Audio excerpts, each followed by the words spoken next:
How to order prescriptions with CVS app here on your mobile device.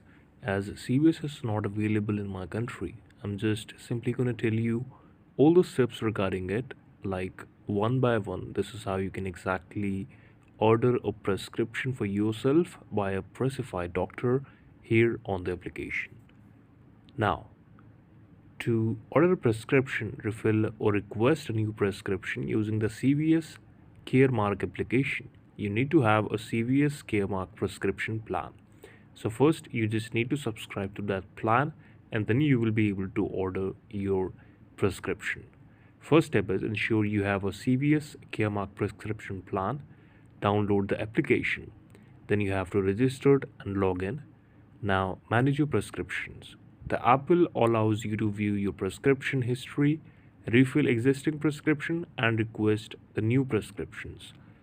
Now you can select the prescription you want to refill and have them delivered or picked up in store. Now this is how you can exactly do it. This was very simple, so you can just do it directly from their application. Thanks so much for watching this video.